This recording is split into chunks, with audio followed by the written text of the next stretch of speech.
pengamat kita ni. Jadi kita terjejar lah semua kan. Kalau dia buat benda tu betul, ubat yang dibuat Seri Wajah tu betul, berkesan, ya, saya pun seronok. Tapi saya tahu mesti cacat buat bahan ni kan. Lepas tu nanti efek pada kita. Efek pada kita. Dia guna sijil kita, guna nama saya, gambar saya tak buang dalam klinik dia. Ya? Tapi dia buat konsep totally bukan kita punya. Jadi ini yang kadang-kadang saya kecewa. Kerana dia dah ada power, dah ada degree, mereka lupa. Jadi rasanya lah mungkin saya tidak mengingatkan mereka lah. Satu, yang kedua, apalah Doktor Malaysia boleh buat? Dia takkan ambil tindakan, ya kan saya takkan ambil tindakan. Dia senyap je lah. Cakap dengan Doktor Malaysia, apa-apa pun dia takkan ambil tindakan. Sebab saya serah oleh Tuhan lah.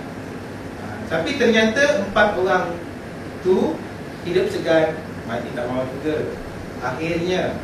Sebab masa kan boleh cas orang 10,000, 20,000 sakit jantung, ya? Masa kan boleh berkat, tak berkat, ya? Jadi saya tak fikir benda itu. Kita ialah nak buat perubatan yang paling murah sekali, paling simple dan murah. Tiba-tiba kita rakus untuk mencari pendapatan yang tinggi, ya? Dan akhirnya mereka tak berjaya. Hari ini saya tengok nak bayar bil api pun tak larat dah, ya? Jadi maksud saya tadi ialah sekali ni kita akan buat lagi sekali. Hanya semata-mata kerana kerajaan sudah mula nak mengiktiraf kita melalui seperti mana Encik Zam beritahu, ya, kita akan adakan sampai ke peringkat sampai ke peringkat persijilan, ya, dalam yang akan memain peranan ialah kalau dulu LAN, sekarang NQ. Jadi program-program ni mereka telah susun dan sudah pun setengah jalan. Jadi kalau kita tak bersiap sedia, ya, dengan kita punya kemahiran, kita dah ketinggalan. Jadi kita kena ambil peluang dan kesempatan ini kerana hubungan kita dengan kementerian, ya, dengan Kementerian Kesihatan yang diterajui oleh Izam nampaknya agak baik, dan kementerian pun benarkan kita buat kelas-kelas anatomi dan fisiologi melalui kita punya fakulti, ya. Tapi tenaga pengajar mereka lah, ya. Jadi maknanya hanya itulah siapa yang belum lagi berdaftar dengan kementerian, ya, yang belum lagi berdaftar dengan kementerian, ada ketika bercicir ke, bolehlah kita kadang-kadang sekali lagi kelas itu buat syarat je. Buat syarat itu nak daftar, terpaksa lagi kita ikuti program kelas anatomi fisiologi tu 10 hari, kan, tapi apa pun kelas yang kita akan adakan nanti dalam program diploma dan degree ni memang sejelas-jelasnya nak menerangkan tentang fisiologi dan anatomi secara cukup mahir, ya. Itu kita akan ulas setiap hari sehingga kita mahir memahami penyakit, berdepan dengan pasien, dan kita boleh ulas penyakit dia A sampai Z, bercerita pasal simptom-simptomnya, apakah kaitannya, apakah kesan, apakah punca, apakah ini penyakit major, apakah ini minor, apakah ini penyakit yang bukan dia punya, apakah punca alahan, punca pemakanan, ya. Kita belajar tentang nutrisi. Kita tak belajar pasal vitamin. Vitamin itu kita Yahudi. Kita belajar pasal nutrition, ya. Vitamin ni cerita dekat vitamin ni cerita dengan ada je. Vitamin A, B, D, C, K. Actually sebenarnya belajar pasal vitamin, kaji tentang dalam nutrisi. Dalam sayur ni ada vitamin apa, dalam ini ada vitamin apa, cukup. Tak payah kita buat vitamin sendiri, reka cipta vitamin sendiri di luar itu. Cukup macam vitamin C, memang dia bersifat aktif. Vitamin C mesti segar dan hidup, yang ada cukup dalam buah kiwi, buah jambu, ya. Apa pasal pula kita nak buat vitamin C tiruan? di luar sana. Akhirnya vitamin C itu tidak aktif dalam bentuk pil, dan akhirnya dia rapuh, merompak kita punya kristal pada tulang kita dan kita kena balik darah. Dan hari ini vitamin C yang dibuat secara kapsul yang tidak aktif dah mula orang takut. Dan kat luar negara memang tak dibenarkan vitamin C dalam bentuk yang tidak. Actually dia dalam bentuk-bentuk benda-benda yang segar yang hidup. Because vitamin C itu menghidupkan sel. Vitamin C itu ialah menghidupkan sel. Jadi kalau cerita macam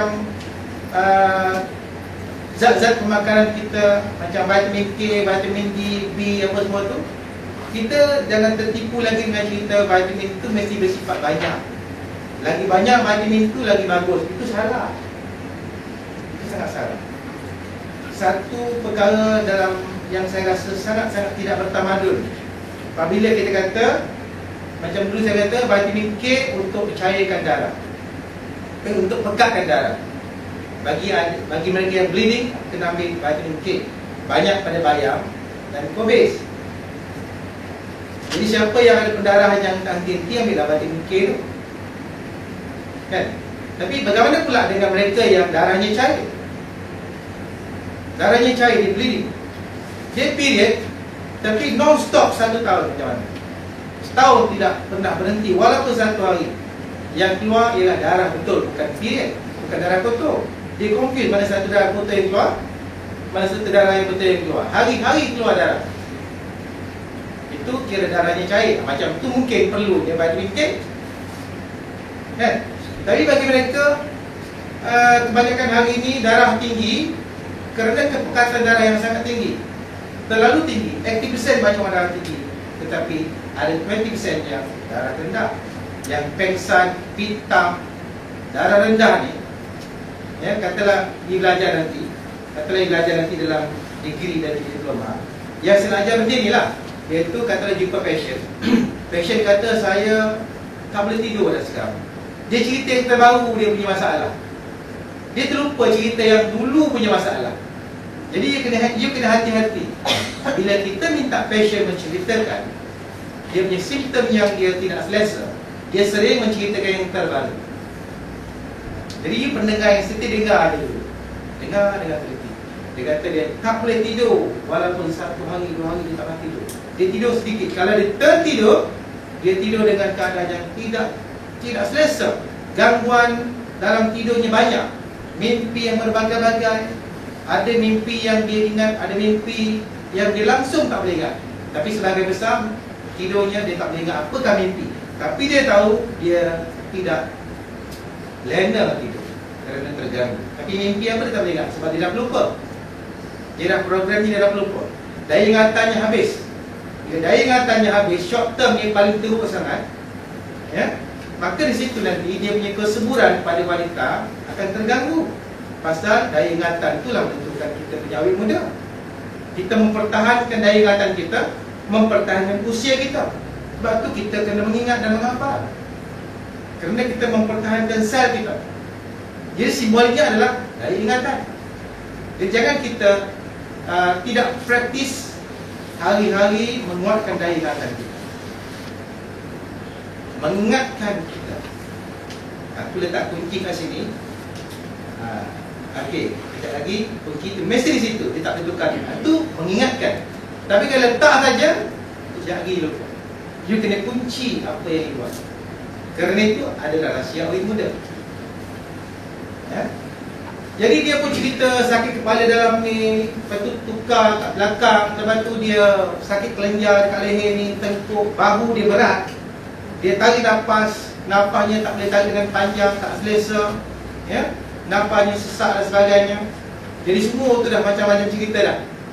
Dan satu masa tahun 4 tahun lepas dia kata dia period dia tak berhenti.